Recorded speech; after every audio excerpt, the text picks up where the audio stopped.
Ke samudra naik kapal selam, udaranya panas dan juga lembab. Kalau nanti kami memberi salam, jangan lupa hadirin menjawab. Air beriak terasa dalam, air tenang seperti berlian. Izinkan kami ucapkan salam untuk para hadirin sekalian. Assalamualaikum warahmatullahi wabarakatuh.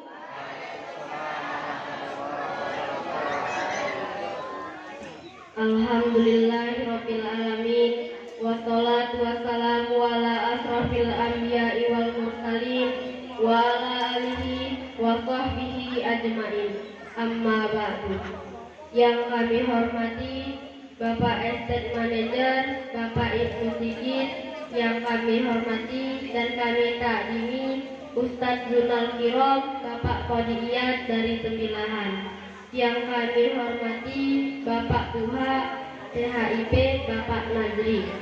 Yang kami hormati Bapak-bapak asisten dan Bapak-bapak mandor yang berkesempatan hadir pada malam hari ini. Yang kami hormati para tamu undangan, tokoh agama, tokoh masyarakat yang tidak bisa kami sebutkan satu persatu, dengan tidak mengurangi rasa hormat kami kepada bapak-bapak semua. Yang kami hormati bapak-bapak, ibu-ibu, karyawan dan karyawati keluarga besar Kebun THP 10 Bulai. Pertama-tama, marilah kita panjatkan puja dan puji syukur kehadirat Allah Subhanahu wa Ta'ala atas limpahan nikmat sehat sehingga kita bisa berkumpul bertatap muka dalam majelis yang mulia ini, yaitu dalam rangka peringatan Isra Mi'raj Nabi Muhammad SAW.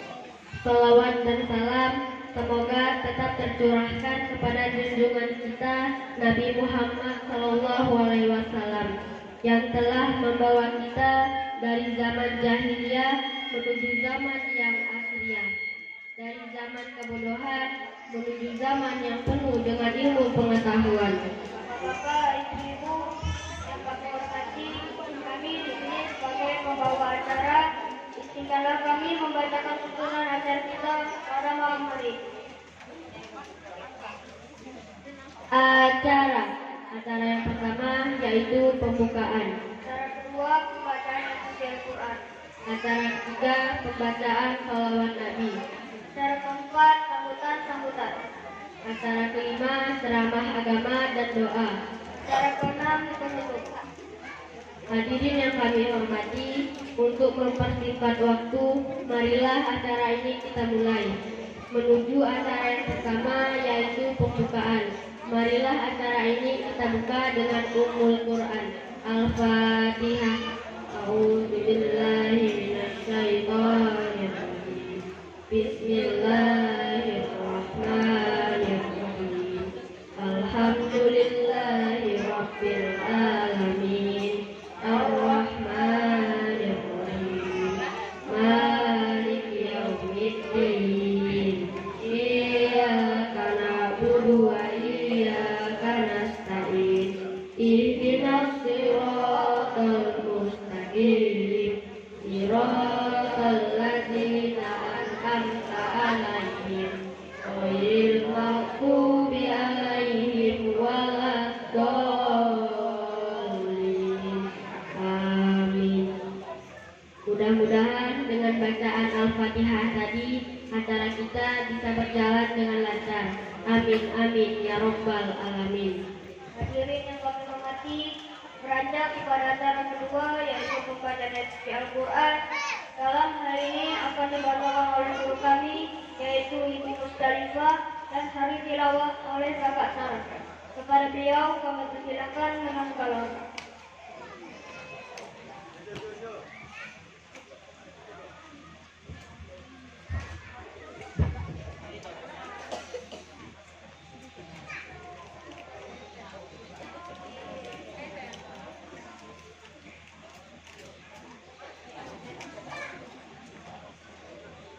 Assalamualaikum warahmatullahi wabarakatuh.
Subhanalladzi asra bi'abdihi laylan minal masjidil haram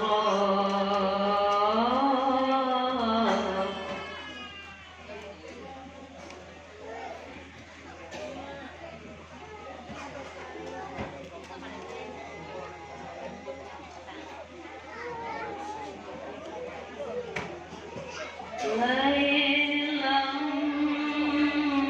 minal masjidil haram ilal masjidil aqsa alladzi barakna hawlahu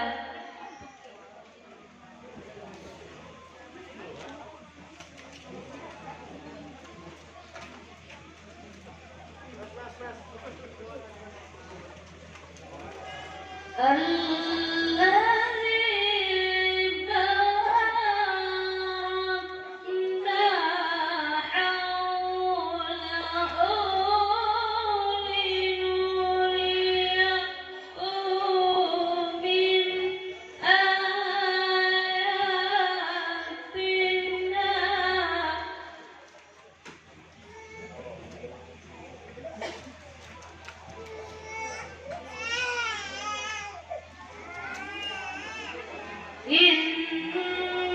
إنه هو السميع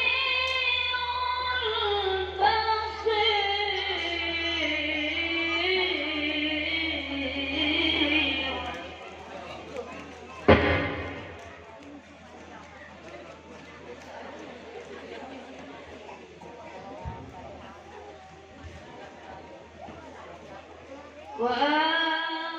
وآتينا موسى الكتاب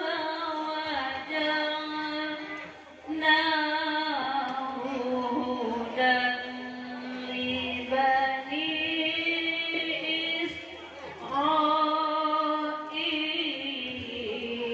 إسرائيل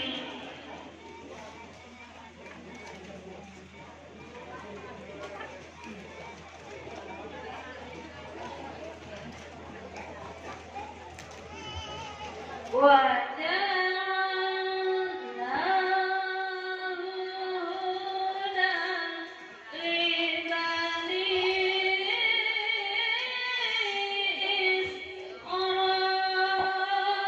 إسرائيل ألا تتخذوا من دوني وكيلا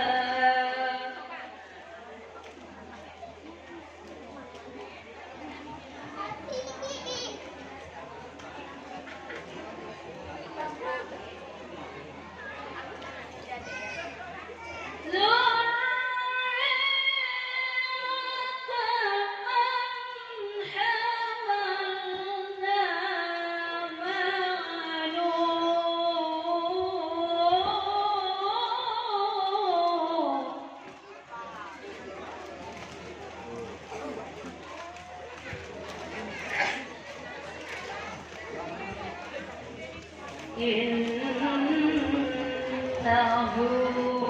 كان عبدا شكورا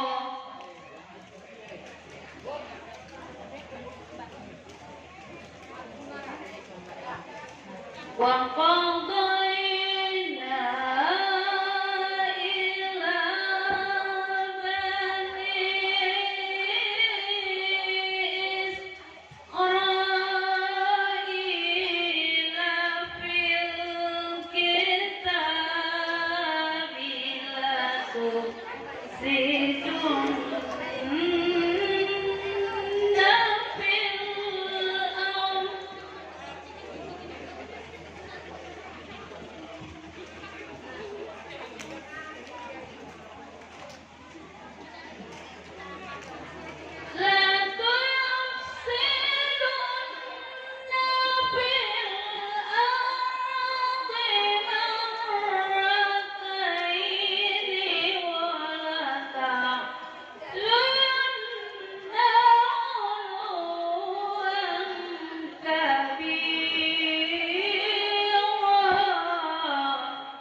فإذا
وكان وعدا مفعولا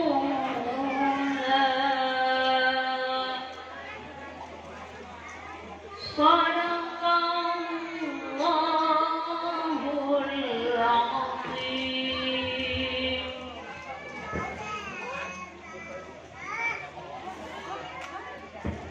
Aku berlindung kepada Allah dari godaan syaitan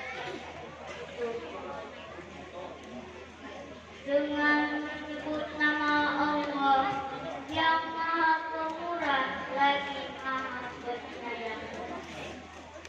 Maha suci Allah yang telah mempercayakan pada suatu malam dari Masjidil Haram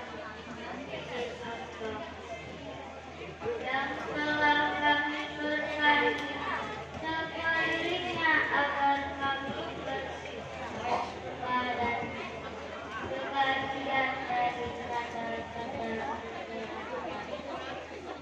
Sesungguhnya Dia Maha mendengar dan kami berikan kepada mereka kitab Taurat dan kami jadikan kitab itu bertuturkan dengan firman, janganlah kamu mengambil penolong selain Aku, yaitu anak cucu dari orang-orang manusia. Sesungguhnya Dia adalah hamba Allah yang banyak, dan kami telah tetapkan terhadap Bani Israel dalam kitab itu. Sesungguhnya kamu akan dua kali, dan hati kamu akan menyombongkan diri dengan sombongan besar. Maka apabila datang saat hukuman bagi kejahatan bersama dari kedua kejahatan itu, kami datangkan kepada hamba-hamba yang mempunyai kekuatan yang besar, lalu mereka merajalela di kampung kami. Dan itulah ketetapan yang pasti Maha benar Allah.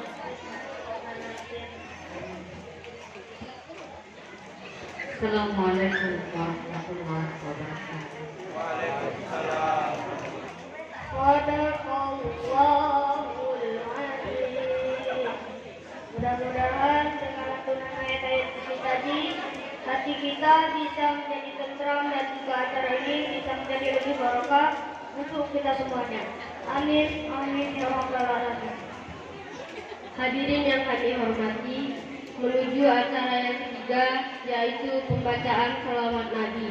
Dalam hal ini akan dibacakan oleh teman-teman kami dari DPC Al-Istiqomah. Kepada yang bertugas kami persilahkan.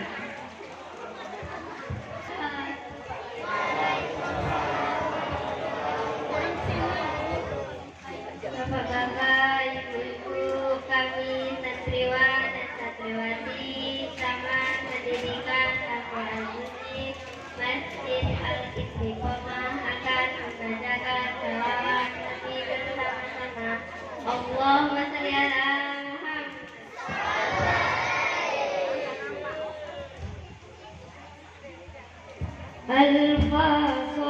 Al-Fasalah ala zainil wujud man saka qaiba wa qayyam fi zarud. Al-Fasalah ala zainil wujud man saka qaiba wa qayyam fi zarud.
Ya Allah ya Rabbi, Al-Fasalah ala zainil wujud man saka qaiba wa qayyam fi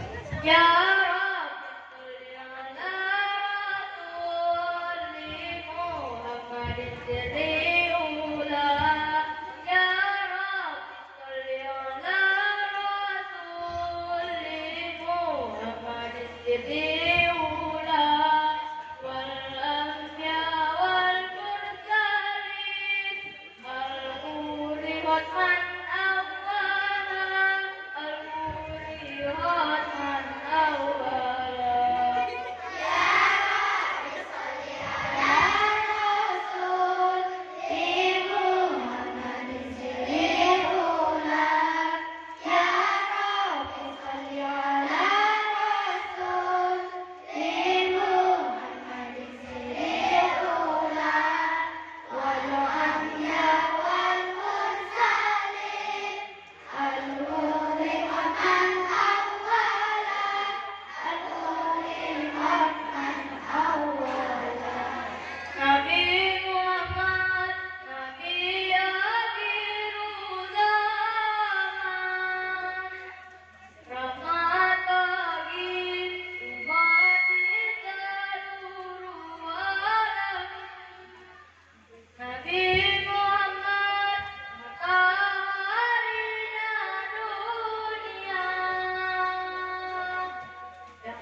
Terima kasih kami ucapkan kepada rekan-rekan kami yang telah membacakan sholawat Nabi. Mudah-mudahan dengan lantunan sholawat tadi kita dapat syafaat dari baginda Nabi Muhammad SAW. Amin amin ya rabbal alamin.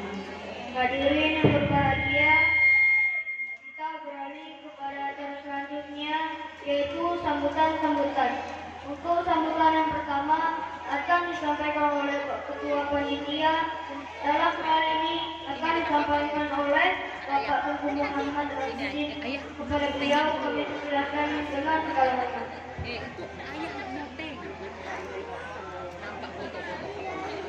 Assalamualaikum warahmatullahi wabarakatuh. Alhamdulillah, nahmaduhu wa nasta'inuhu wa nastaghfiruh wa na'udzu billahi min shururi anfusina wa min sayyiati a'malina. May yahdihillahu fala mudilla lahu wa may yudlilhu fala hadiya lahu. Asyhadu an la ilaha illallah wa asyhadu anna Muhammadan abduhu wa rasuluh la nabiyya ba'dahu. Yang pertama yang saya hormati Bapak Pimpinan Kebun Tulai, Bapak Manajer Kebun Ibnu Sigit beserta keluarga, semoga Allah Subhanahu wa taala lindungi beliau.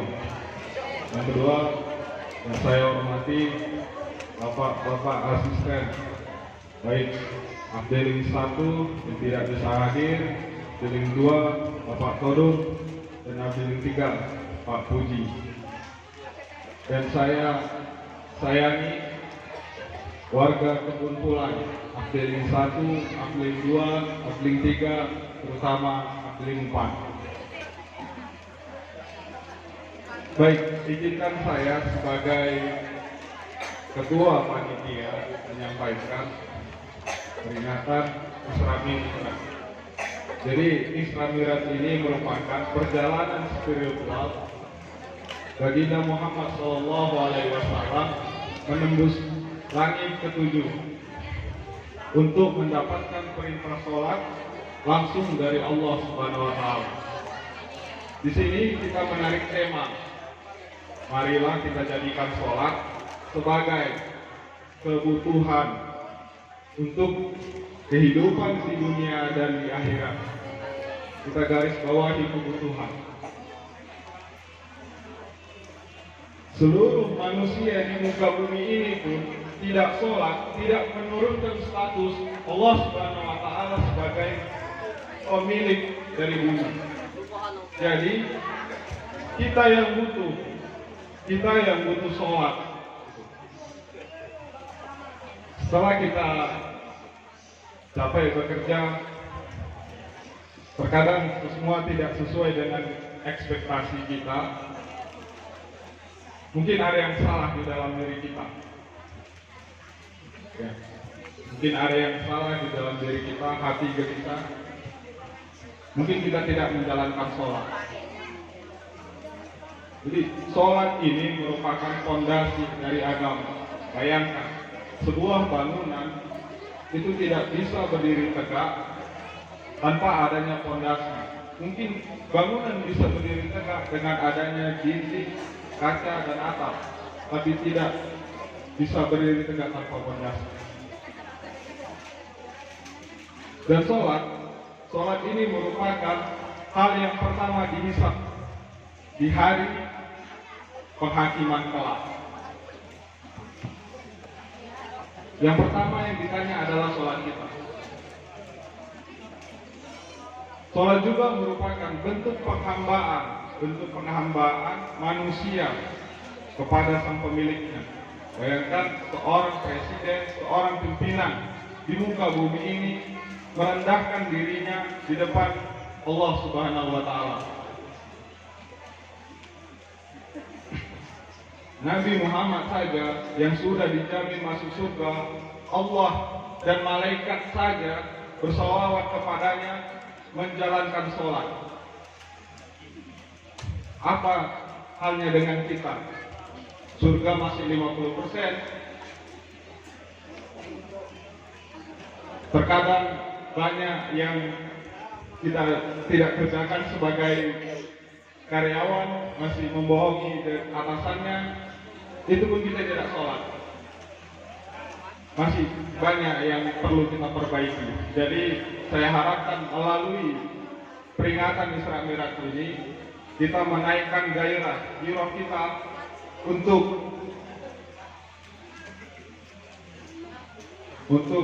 menjalankan sholat. Yang terakhir ingin saya sampaikan, saya mengutip dari pepatah Arab, unzur man qala wala tanzur man qala. Lihat apa yang disampaikan, jangan lihat siapa yang menyampaikan. Assalamualaikum warahmatullahi wabarakatuh. Terima kasih kami ucapkan kepada Bapak Ketua Panitia yang telah memberikan sambutannya pada malam hari ini. Hadirin yang kami hormati, beralih kepada sambutan yang kedua, yaitu sambutan dari Bapak pimpinan kita, Manajer Kebun Pulai, yaitu Bapak Ibu Sigit. Kepada beliau kami persilahkan dengan segala hormat. Assalamualaikum warahmatullahi wabarakatuh.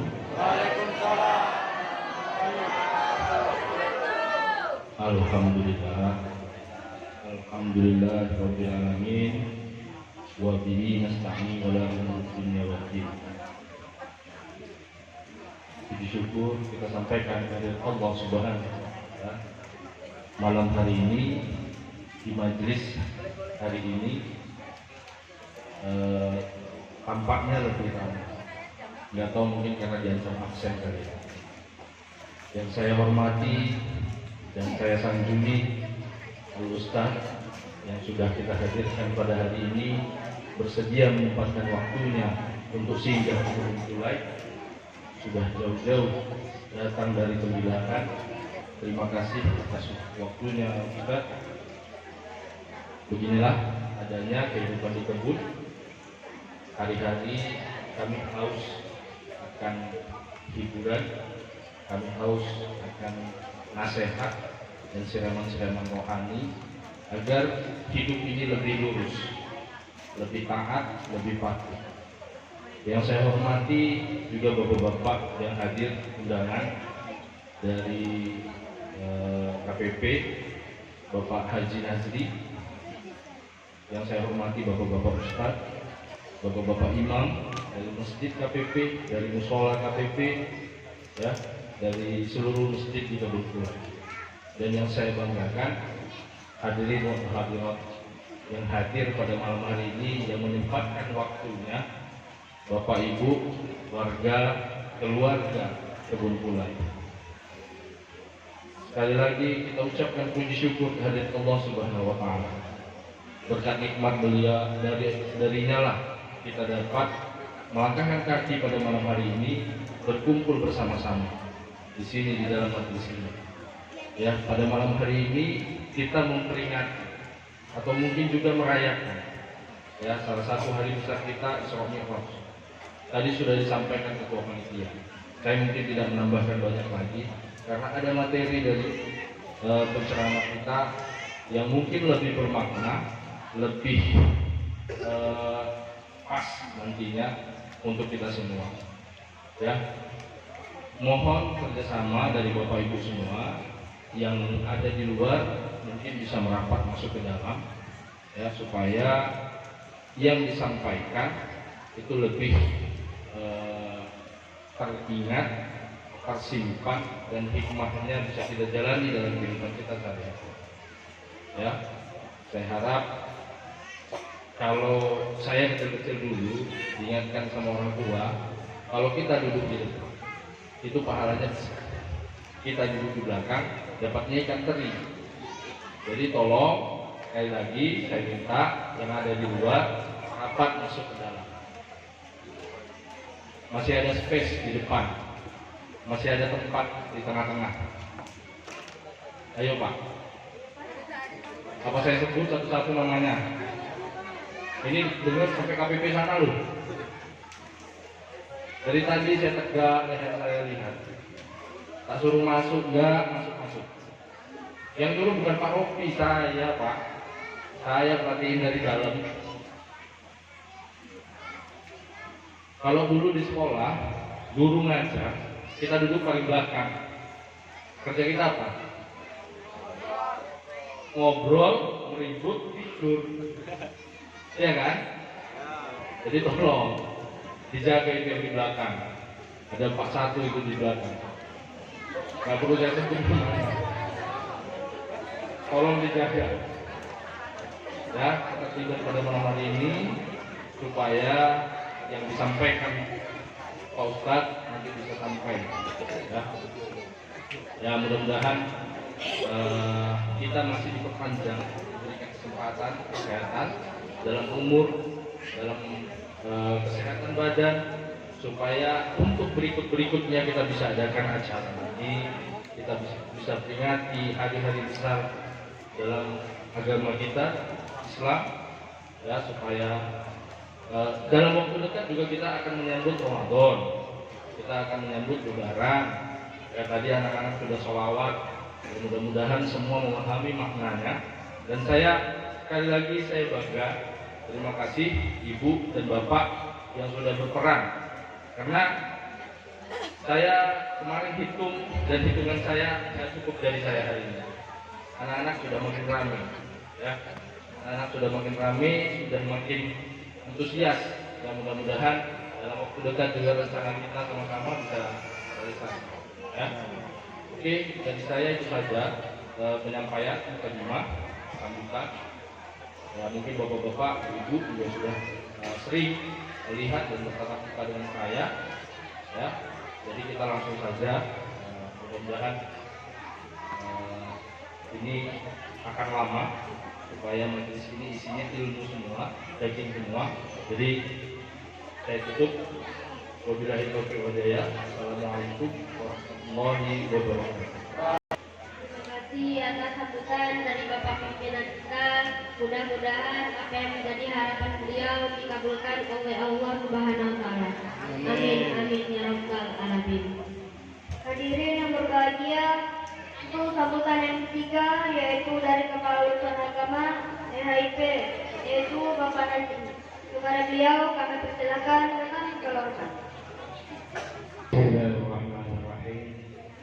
Assalamualaikum warahmatullahi wabarakatuh.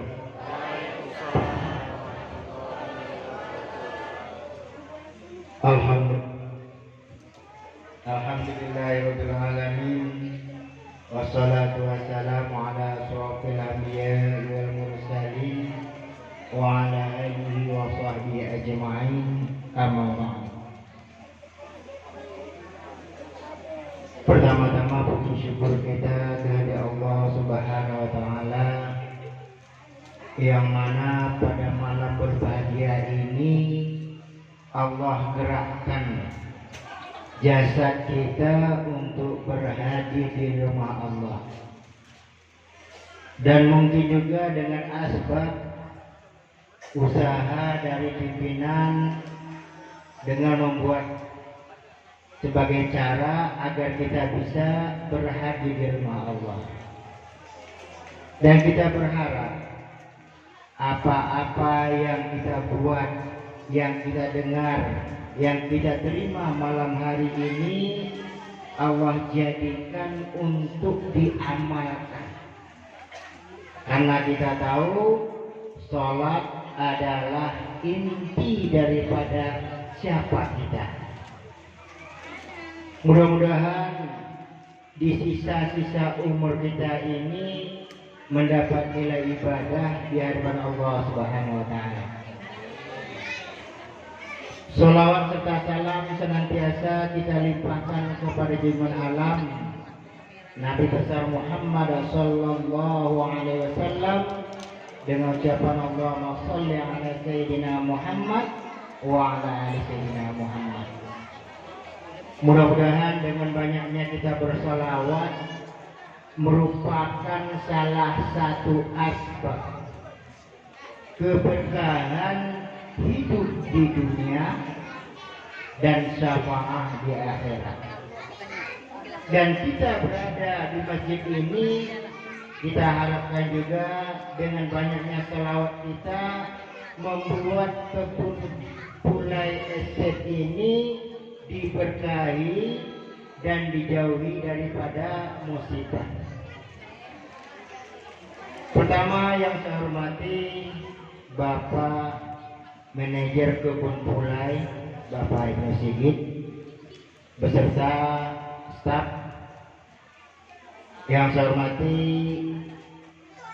Al-Ustaz Kodiyah. Makanya saya pertama datang, mana ustaznya? Saya bilang kan, karena belum kenal ini ustaznya. Alhamdulillah Ustaz, mudah-mudahan sehat selalu. Yang saya hormati para majelis imam wilayah 2, para alim ulama cerdik pandai yang berhadir. Yang saya hormati ketua panitia beserta anggotanya yang telah mensukseskan acara ini. Mudah-mudahan jerih payah, waktu, tenaga, dan materi yang habis Allah ganti berlipat ganda. Yang saya hormati bapak-bapak, ibu-ibu, dan anak-anak yang saya sayangi. Terima kasih kami ucapkan kepada panitia memberikan waktu untuk kata sambutan. Di sini saya menambahkan bahwa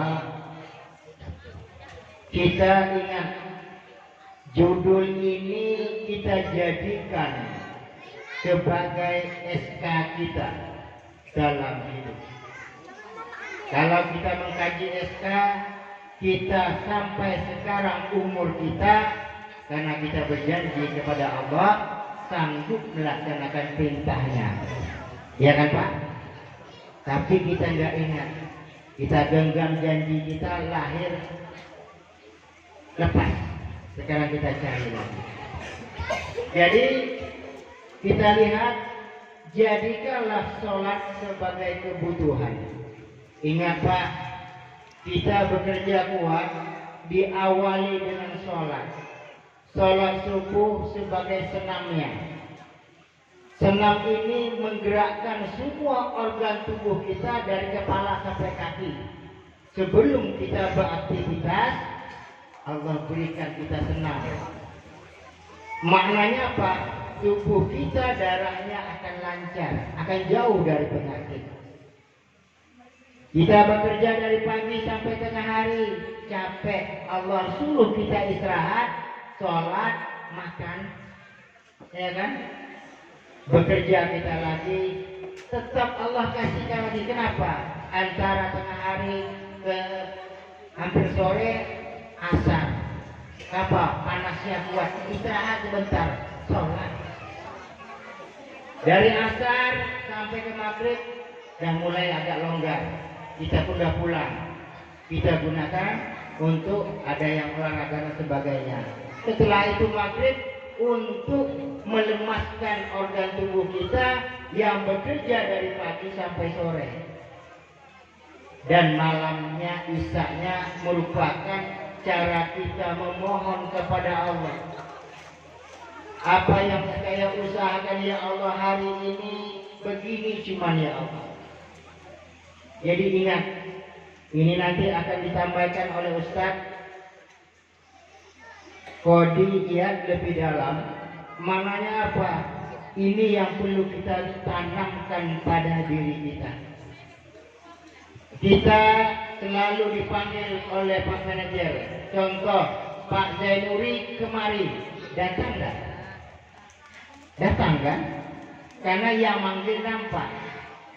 Dan yang manggil punya jabatan. Sekarang yang menciptakan kita manggil kita. Allahu Akbar, Allahu Akbar. Pernah tidak kita datang? Itu yang kita tanya pada diri kita. Jangan orang lain. Oh, si anu udah sholat, itu urusan dia. Makanya kita usahakan sekarang ini, kita benahi diri kita. Kita bukan membenahi diri orang. Kalau kita pengen anak kita sholat, tentu ada contoh. Jangan sempat nak sholat dibalikkan oleh anak. Ayah suruh saya sholat, ayah aja tidak sholat. Malu enggak? Ini pertanyaan yang perlu kita hindari. Mananya apa? Apa yang mereka terima? Kita cerita, minta berkah. Berkah dalam hidup kuncinya sholat. Tanpa sholat mustahil keberkahan itu ada. Jadi untuk itu marilah kita sama-sama mulai meresapi, merasakan sebanyak mana yang kita lalaikan, sebanyak mana yang kita tinggalkan, kita usahakan lagi. Dengan momen ini jadikan niat kita datang dari rumah tadi. Kami tahu Bapak-Bapak dari pagi sampai sore capek dan duduk ini sampai tengah malam. Ingat, Allah ganti dengan 700.000 kebaikan. Jadi untuk itu semoga ini jadi jariah dan ini jadi bekal kita, dan anak-anak kita akan bisa lebih dari apa yang kita harapkan kalau kita tidak meninggal kewajiban. Mungkin inilah sebagai gambaran pengantar yang insya Allah akan diteruskan, akan diuraikan lebih dalam oleh Al-Ustaz. Lebih dan kurang saya mohon maaf. Wallahu muwaffiq ila aqwamit thoriq. Wassalamualaikum warahmatullahi wabarakatuh. Ini kami ucapkan kepada Bapak Ketua HIP yang telah berkenan memberikan sambutan. Hadirin yang kami hormati, menuju acara selanjutnya yaitu ceramah agama dan doa, yang mana pada kesempatan malam ini akan disampaikan oleh guru kita Al-Ustaz Qodijiyah dari Sembilan. Kepada beliau waktu dan tempat kami berikan sepenuhnya.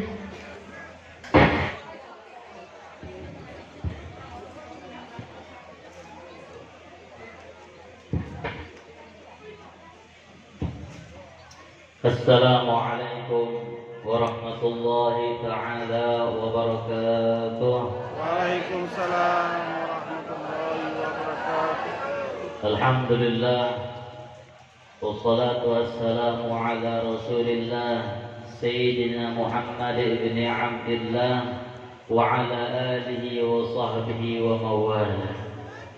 Allahumma salli wa sallim ala Sayyidina Muhammad مفتاح باب رحمة الله عدد ما في علم الله صلاة وسلاما دائمين بدوام ملك الله وعلى آله وصحبه ومواله.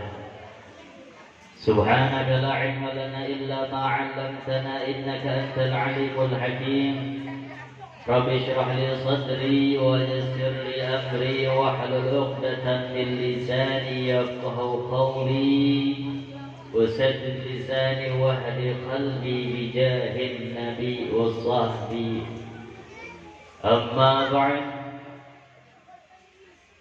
Alhamdulillah, kita panjatkan puja dan puji syukur kita ke hadirat Allah Subhanahu wa Ta'ala, yang mana sampai saat ini, sampai detik ini, Allah Subhanahu wa Ta'ala masih terus memberikan kita panjang umur, sehat walafiat, dan keadaan iman dan Islam. Mudah-mudahan dengan nikmat yang Allah berikan kepada kita semua, Allah terus memberikan kita taufik dan hidayah dan istiqamah dan husnul khatimah. Amin amin ya rabbal alamin. Sebelumnya kami hormati para tokoh agama, tokoh masyarakat yang mudah-mudahan dalam kesempatan yang penuh berkah ini Allah memberikan kesehatan, sehat walafiat kepada semuanya. Amin. Para hadirin dan hadirat yang semoga dirahmati oleh Allah Subhanahu wa Ta'ala, kita memohon kepada Allah, tidaklah kita keluar dari tempat ini kecuali Allah telah menghapus segala dosa kita, Allah mengabulkan segala hajat kita, dan Allah anugerahkan kita keberkahan, dan semoga Allah tutup usia kita dalam keadaan husnul khatimah. Nabi kita Muhammad sallallahu alaihi wasallam di salah satu sabda beliau, Nabi kita bersabda, "Inna bi ayyami dahrikum nafahat, ala fata'arradu laha."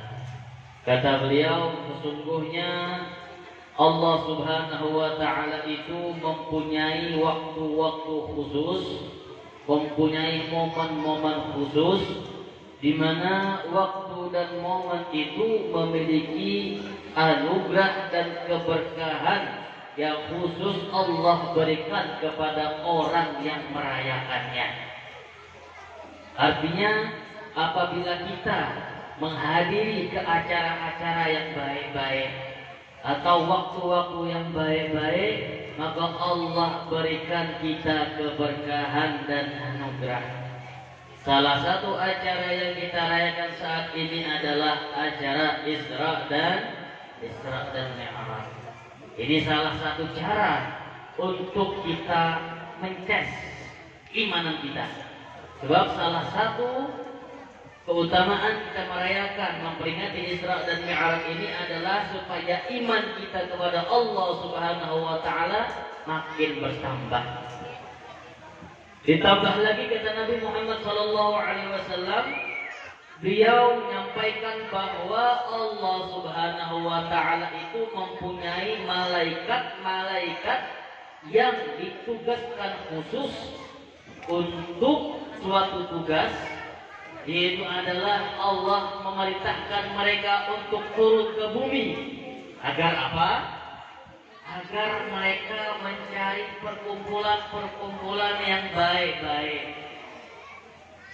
Allah memerintahkan para malaikat-malaikat itu untuk mencari tempat-tempat di mana tempat itu mengadakan sesuatu yang baik-baik.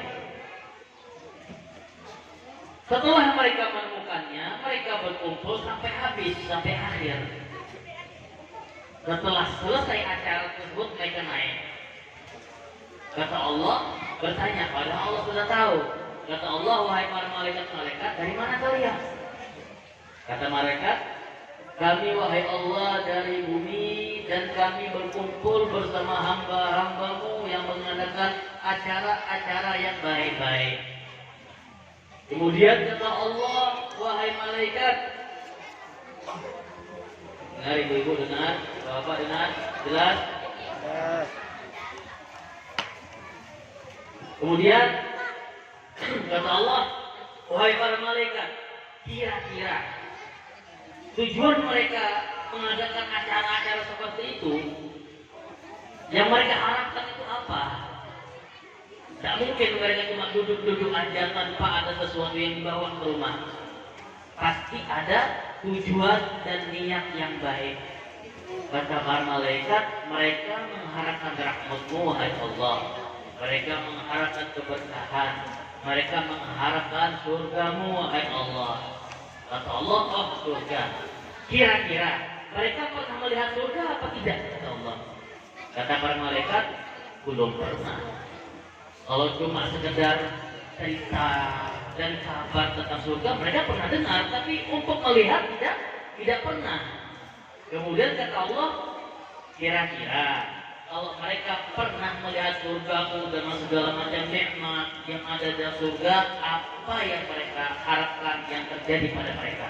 Kata para malaikat, oh seandainya manusia itu yang ada di acara tersebut tahu apa yang ada di dalam surga, maka niscaya mereka akan bersemangat dan bertambah lagi amal ketaatan dan takwa kepada-Mu wahai Allah. Kata Allah, kira-kira yang mereka takutkan itu apa? Kata Allah, kata para malaikat, yang mereka takutkan itu wahai Allah, mereka takut Engkau murka, Engkau memberikan azab kepada mereka. Mereka takut akan neraka yang telah Engkau sediakan untuk orang-orang yang bermaksiat. Kemudian kata Allah, kira-kira mereka pernah melihat neraka atau tidak? Kemudian kata para malaikat, oh, belum pernah. Kalau mendengar pun, mungkin iya. Seandainya pernah mendengar saja pun sudah merasa ngeri, apalagi melihat.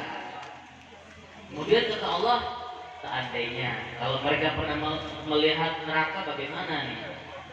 Kemudian kata para malaikat, oh kalau seandainya mereka pernah melihat dan menyaksikan azabmu yang ada di neraka, wahai Allah, pasti mereka tidak akan pernah berani untuk melakukan kemaksiatan. Dan mereka tidak akan berani melanggar atas laranganmu, wahai Allah. Wahai Allah, kata para malaikat. Terus bagaimana? Kata Allah, nah sekarang wahai para malaikat, sekarang karena engkau telah berkumpul bersama manusia-manusia yang mengadakan acara-acara yang baik itu, aku jadikan kalian para malaikat menjadi saksi. Saksi apa? Saksi bahwa aku telah mengampuni dosa mereka semuanya. Langsung si malaikat ini komplain. Kata malaikat, ya Allah, tidak semuanya yang hadir itu orang-orang baik. Tidak semuanya orang-orang itu ahli taat, ahli ibadah. Sebagian mereka ada yang masih melakukan kemaksiatan, ada yang masih melakukan kesalahan-kesalahan, larangan-larangan, wahai Allah. Masa engkau mengampuni mereka padahal mereka belum bertobat, mereka belum berbuat kebaikan. Kata Allah, tetap walaupun seperti itu, walaupun di antara mereka masih ada yang bermaksiat, tetap aku akan mengampuni dosa-dosa mereka. Dari cerita yang disabdakan oleh Nabi Muhammad ini, kita berharap dengan kita duduk di masjid yang dipenuhi dengan keberkahan ini, kita duduk dengan niat yang baik untuk menghadiri peringatan Isra dan Mi'raj ini, kita berharap Allah ampuni dosa-dosa kita. Kita mengakui dan menyadari banyak kesalahan, banyak kewajiban-kewajiban yang Allah wajibkan kepada kita kemudian kita lalai. Banyak segala larangan-larangan Allah yang masih kita lakukan. Tapi kita sadari bahwa kita duduk di tempat ini pasti terbesit di niat kita bahwa semoga Allah turunkan kepada kita taufik dan hidayah. Allah ampuni dosa kita, Allah berikan berkah kepada hidup kita, keluarga kita, anak kita nanti, tetangga kita, di masyarakat kita Allah berikan keberkahan. Pasti kita berniat seperti itu dan pasti ada doa-doa yang terselubung di dalam hati kita. Mudah-mudahan dengan kita duduk di acara yang seperti ini, yang baik-baik seperti ini, Allah kabulkan segala doa kita dan semoga Allah terima taubat kita dan Allah takdirkan kita menjadi orang baik dan ahli taat ibadah. Amin ya rabbal alamin. Para hadirin dan hadirat yang semoga dirahmati oleh Allah Subhanahu wa taala. Sebelum kita sedikit membahas tentang judul yang sudah disediakan, walaupun sebelumnya beberapa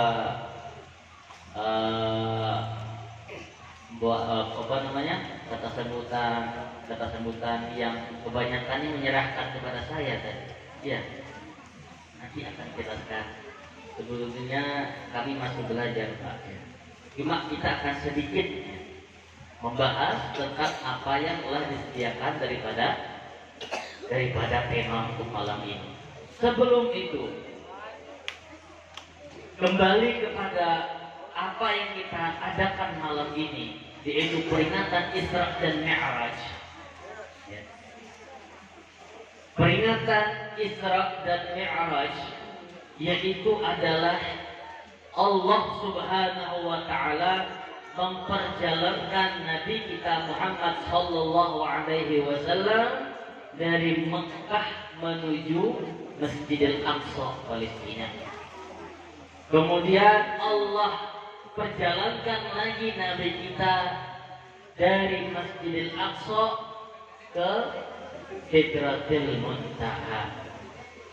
Yang mana perjalanan itu bukan perjalanan yang biasa-biasa aja. Itu merupakan perjalanan yang luar biasa, bahkan akal kita itu tidak bisa menangkapnya. Makanya Allah Subhanahu wa taala di ayat Al-Isra tersebut memulai ayat tersebut dengan kalimat subhana. Setiap ayat yang dimulai yang disampaikan oleh Allah dimulai dengan kalimat subhana, itu Allah akan menyampaikan tentang sesuatu peristiwa yang kadang tidak bisa diterima oleh akal. Sebab segala sesuatu yang kita punya ini ada keterbatasannya. Pandangan mata kita ini sejauh mana bisa kita memandang. Telinga kita sejauh mana pendengaran kita bisa sampai. Begitu juga otak dan akal kita. Banyak sesuatu yang tidak bisa ditangkap oleh akal. Oleh karena itu Allah Subhanahu wa taala menyampaikan suatu peristiwa Isra dan Mi'raj ini dengan menggunakan kalimat subhana. Karena akal ini tidak bisa sampai. Masa dari Mekah ke Palestina kemudian naik ke atas dengan sedikit saja, bahkan tidak sampai satu malam. Walaupun tidak bisa dicerna oleh akal, tapi akan diterima oleh iman. Oleh karena itu, peristiwa-peristiwa seperti ini tujuannya apa? Tujuannya adalah agar iman kita bertambah kepada Allah dan Nabi kita Muhammad Sallallahu Alaihi Wasallam. Itu tujuannya. Itu tujuannya untuk kita hadiri acara-acara seperti ini. Mengadakan acara Isra Mi'raj itu sebetulnya bukan merupakan tujuan kita. Ini adalah merupakan wasilah saja. Tujuan kita dalam merayakan hal-hal yang seperti ini adalah kita ambil pelajaran dan hikmah daripada peristiwa tersebut. Itu yang kita pelajari. Banyak pelajaran dan hikmah-hikmah yang terjadi pada peristiwa ini. Bahkan sebelum peristiwa Isra dan Mi'raj, itu banyak yang perlu kita ambil dan kita bisa terapkan di keseharian kita.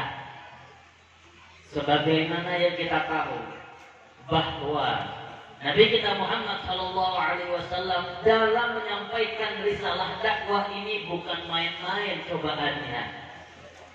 Untuk memperjuangkan agama Islam ini, untuk menyampaikan risalah dakwah Islam ini yang Allah perintahkan ini, bukan hal yang biasa. Banyak rintangan-rintangan yang beliau hadapi. Di saat beliau menyampaikan dakwah secara terang-terangan, para kafir Quraisy mulai mencaci maki, mulai menghina. Banyak cara-cara supaya Nabi Muhammad itu stop dari dakwahnya. Dari fitnah, ditawarkan hal duniawi, bahkan hampir dibunuh dan yang lain sebagainya. Bahkan mereka, para kafir Quraisy, meminta kepada paman beliau Abu Thalib untuk menghentikan dakwah beliau, tapi tidak mempan. Sampai akhirnya di suatu tahun, yaitu tahun ke-10 setelah beliau diangkat menjadi Nabi dan Rasul, di tahun itu meninggallah, wafatlah dua orang kekasih hati Nabi Muhammad, yaitu paman beliau Abu Thalib dan istri beliau Sayyidah Khadijah al-Kubra. Yang mana beliau ini adalah menjadi tameng pelindung Nabi kita Muhammad SAW dalam mensiarkan dakwah ajaran Islam ini. Setelah mereka berdua wafat, Nabi merasa sedih. Setelah kejadian wafat dua orang yang dicintai ini, kemudian beliau pergi ke suatu tempat yang bernama Taif. Beliau berharap di situ ada suatu kabilah yang terkenal, yaitu kabilah Tsaqif. yang beliau berharap kabilah Thaqif itu akan menolong perjalanan dakwah beliau. Sampai di Thaqif itu, sampai di tempat yang bernama Thaqif itu tidak sesuai harapan.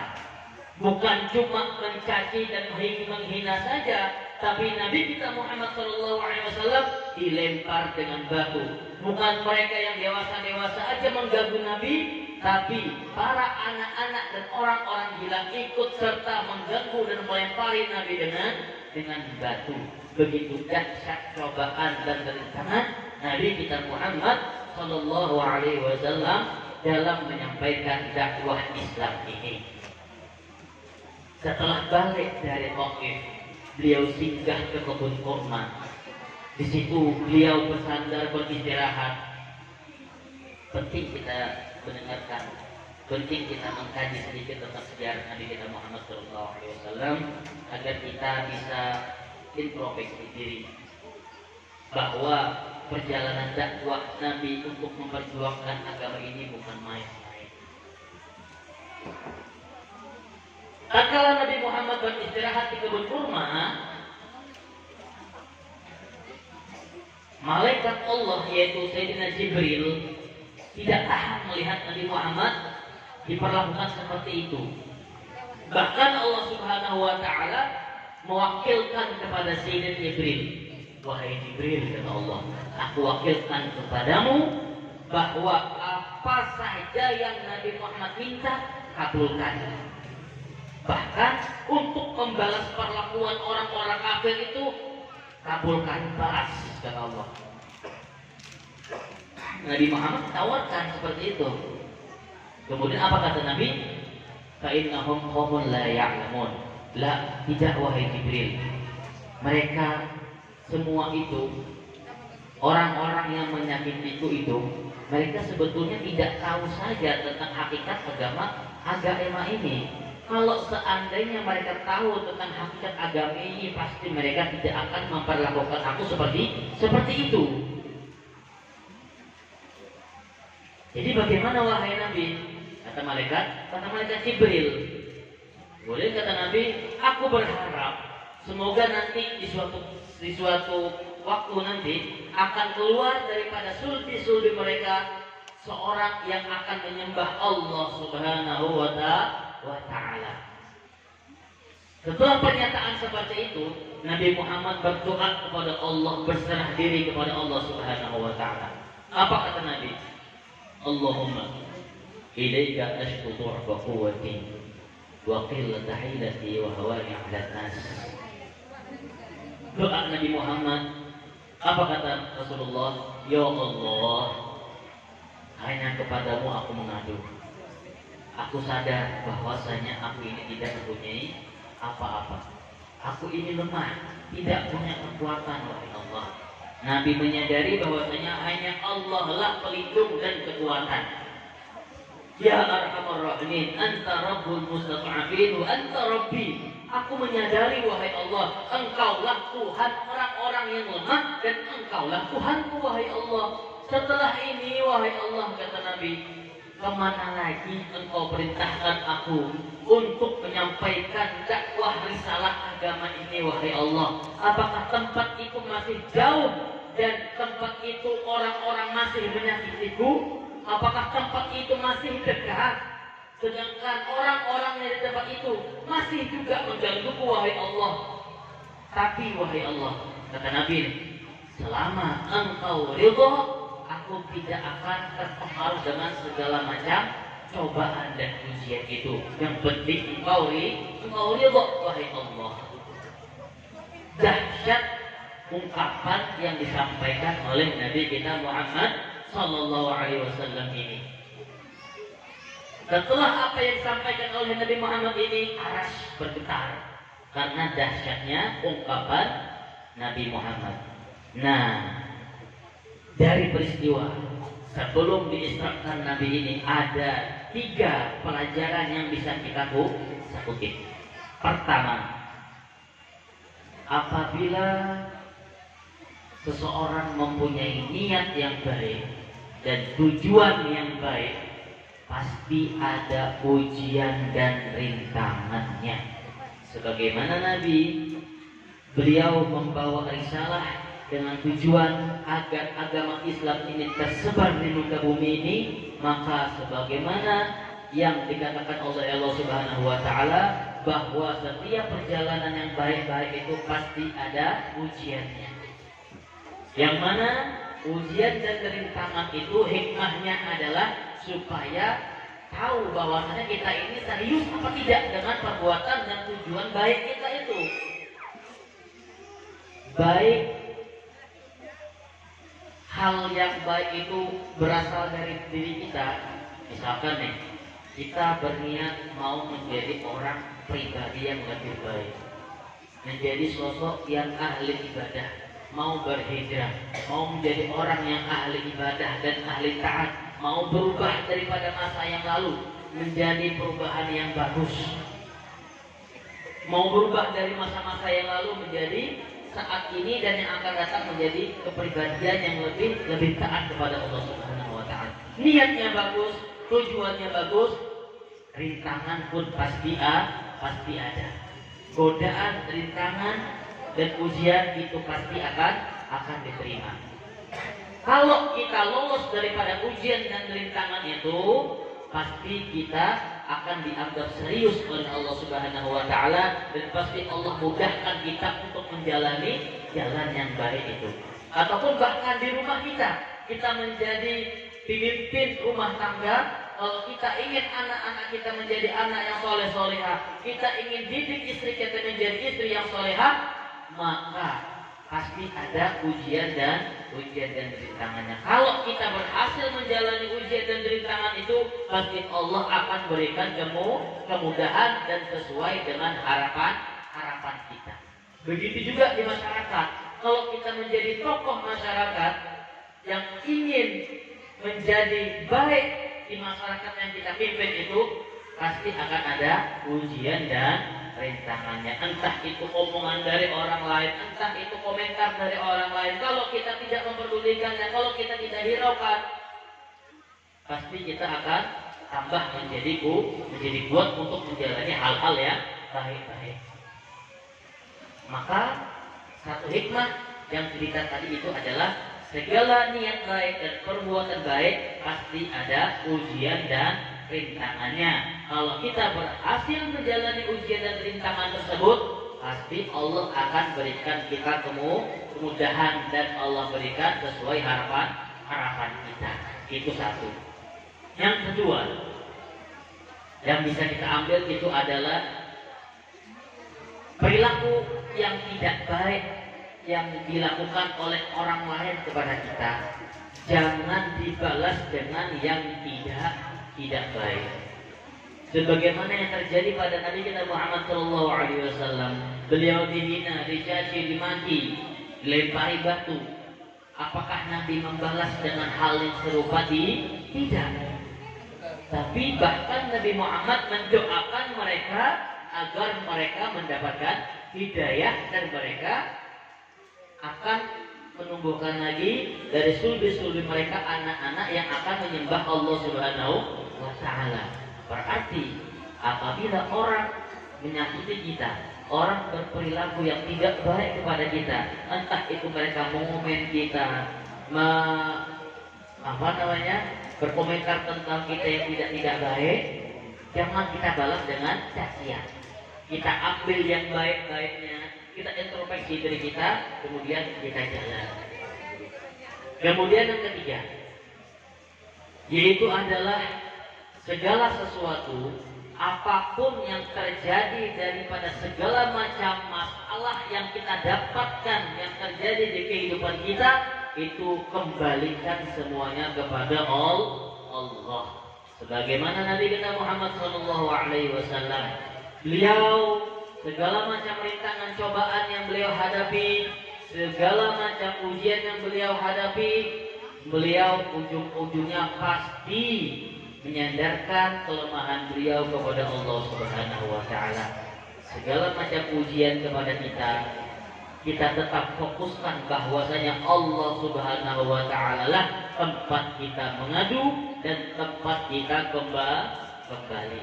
Kalau ada masalah apapun, masalah pribadi atau bukan pribadi, tetap kembali dan mengadu kepada Allah, bukan kepada makhluk.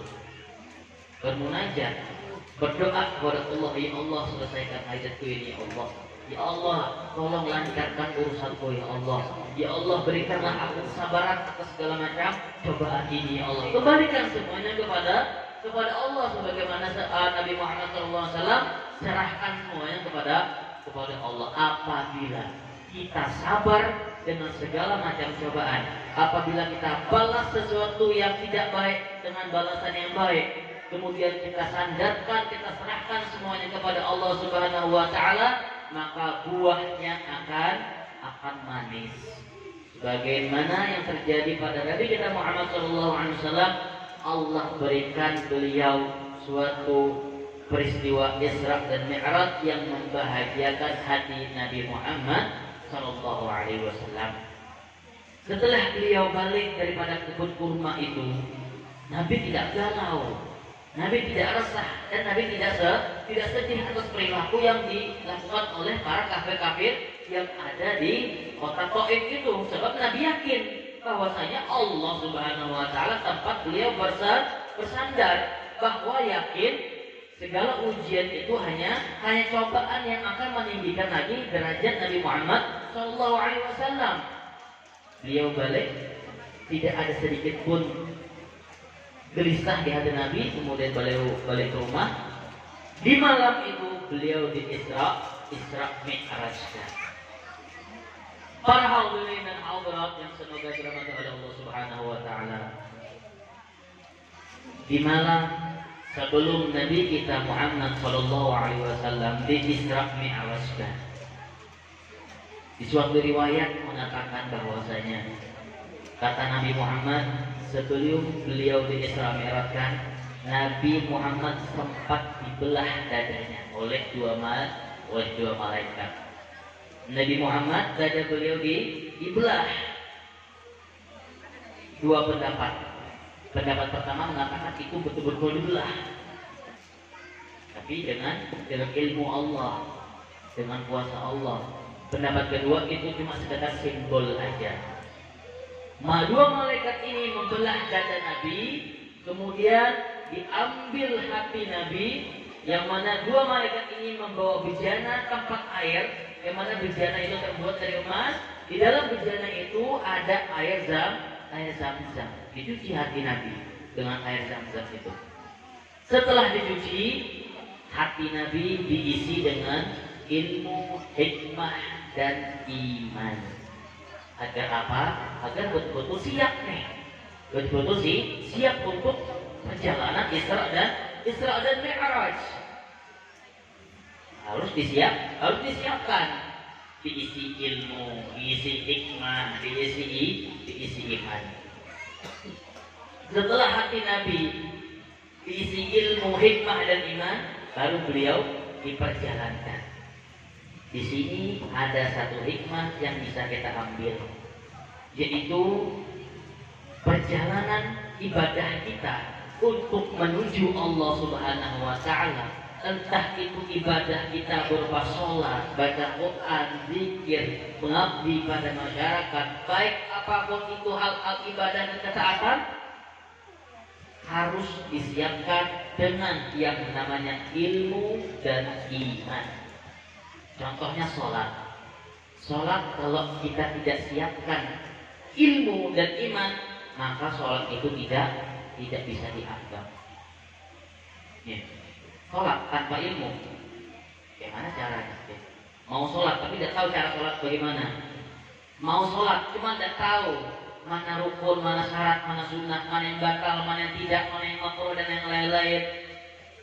Mau sholat tidak tahu cara berwudu. Mau ibadah-ibadah yang lain tidak ada ilmunya.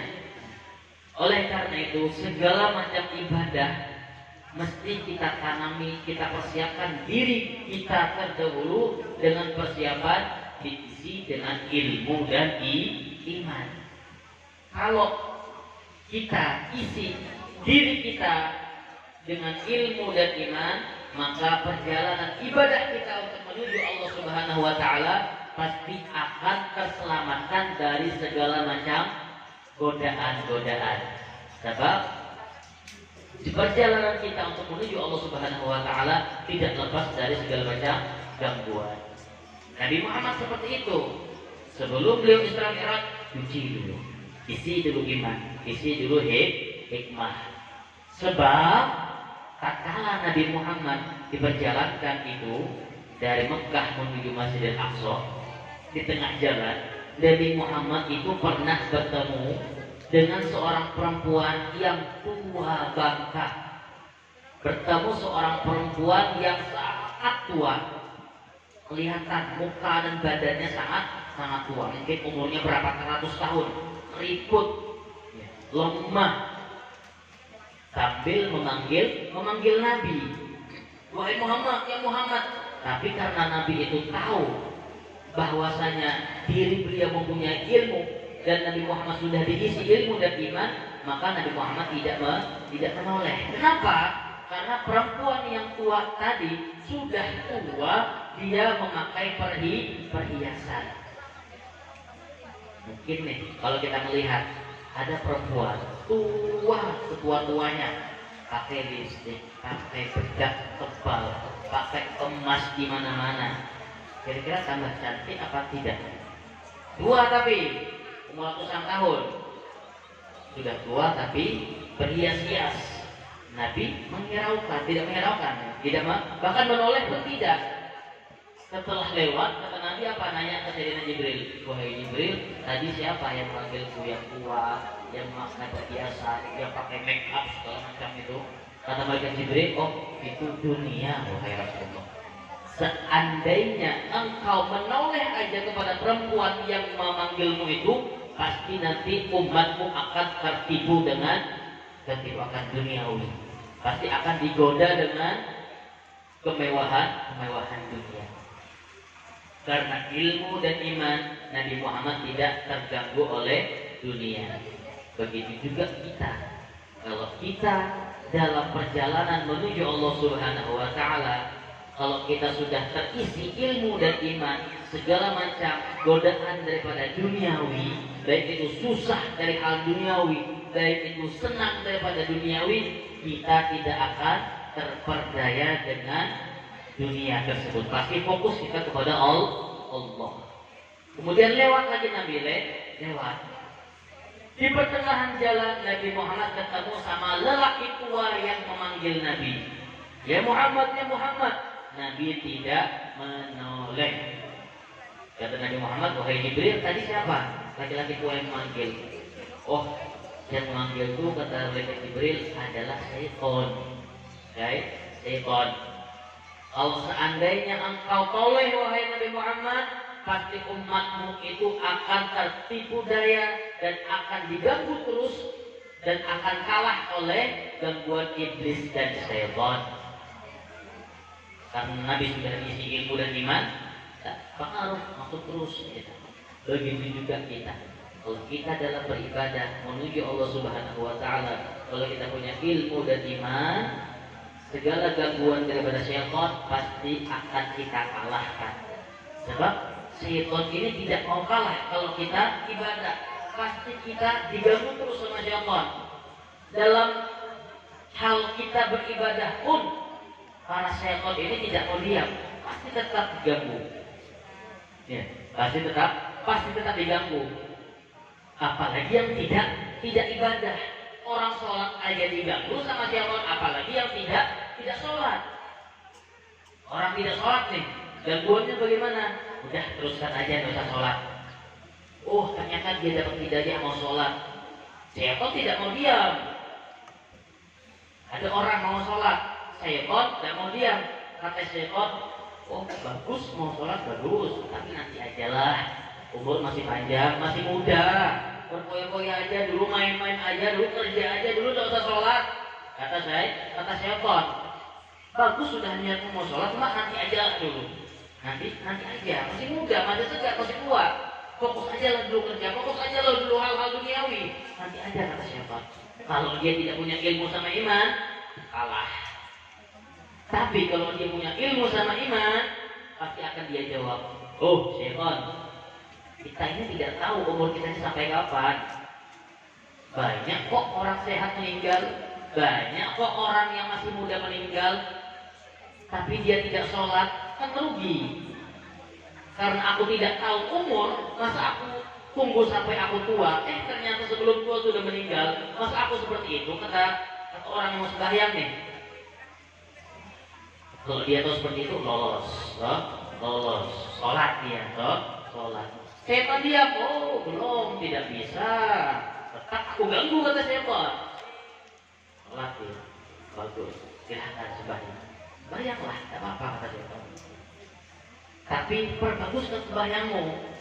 Jangan biasa-biasa aja sembahyangnya, harus betul-betul khusyuk. Nunduk, kalau bisa nunduk. Sekira khusyuk dilihat orang. Kalau baca suara khusyuk, betul-betul lagu-lagukan, berkira pakai mana, pokoknya nyaringkan suaramu. Ya pokoknya bagus-baguskan lah. Nah, syaitan ini tujuannya apa? Tujuannya supaya kita ria. Kalau kita tidak punya ilmu dan iman, pasti kita akan kalah. Pasti kok. Aku sembahyang nih. Nah, ini coba lihat, aku sembahyang nih. Aku sekarang sudah sembahyang nih. Dulu udah sembahyang, sekarang sembahyang nih. Sembahyang sudah bagus nih. Lihat. Orang seperti itu. Orang seperti itu. Setelah itu, kalau kita tahu ilmu dan iman, kita bilang, wahai syaitan, aku memperbaguskan sembahyang aku ini semata-mata karena Allah menyuruh agar ibadah itu supaya bagus, jangan cepat-cepat. Bagus sembahyang tuh harus takbir yang benar, Fatihah yang benar. Kalau ibadahnya itu bagus, insya Allah diterima. Nah, kalah aja syaitan. Tidak mau diam. Kata syaitan apa? Oh, jelas baguskan. Cuma tahu tidak kata syaitan? Apa yang kau lakukan daripada hal ibadah ini? Apa yang Allah lakukan dari hal ibadah ini? Engkau itu semata-mata dari kehebatanmu, bukan dari Allah. Kalau kita kalah pasti akan goyah. Kalau kita tahu ilmu dan iman, pasti kita akan jawab, oh syaitan, tahu enggak? Aku bisa beribadah ini semata-mata karena Allah, bukan karena aku. Kalau kita menganggap ibadah itu semata-mata karena kekuatan kita, itu salah. Kalau kita semata-mata ini adalah karena kekuasaan dan karena pertolongan Allah Subhanahu wa taala, maka itu baru yang baru betul. Oh, kata setan, oke lah, silahkan, bagus-baguslah sembahyangmu, silahkanlah. Yakin seperti itu. Tapi tahu enggak kata setan? Tahu enggak kata setan? Kata setan, percuma engkau ibadah sholat, amal ketaatan dan lain-lain, percuma. Kalau engkau fokus ibadah, ternyata di lauhul mahfuz engkau tercatat sebagai ahli neraka, percuma dong. Ya, percuma. Lebih bagus engkau tidak usah sembahyang, tidak usah ibadah, tapi ternyata di lauhul mahfuz engkau ternyata tercatat ahli surga. Kan seperti itu. Ya. Kalau kita tertipu dengan godaan setan, oh iya ya betul juga, ngapa aku ibadah, walaupun ternyata aku tercatat ahli neraka. Dan juga percuma juga ya. Bagus aku tidak usah ibadah, tidak usah sembahyang, aku sangat baik aja lah, harusnya di lauhul mahfuz nama aku tercatat pahala para ahli surga. Kalau kita kalah, tentu ya tidak lolos. Nah, kalau kita tahu ilmu dan iman, pasti kita akan jawab, oh syaitan, wahai syaitan, tahu enggak? Nabi Muhammad pernah mengatakan, kullun muyassarun lima khuliqa lahu. Segala sesuatu itu tercipta dan pasti akan dimudahkan oleh Allah Subhanahu wa taala. Maksudnya apa? Kalaupun ternyata kita tercatat ahli surga, pasti Allah mudahkan kita untuk beramal ibadah. Kalau kita ternyata ditakdirkan oleh Allah Subhanahu wa taala ahli surga, pasti kita akan dimudahkan oleh Allah.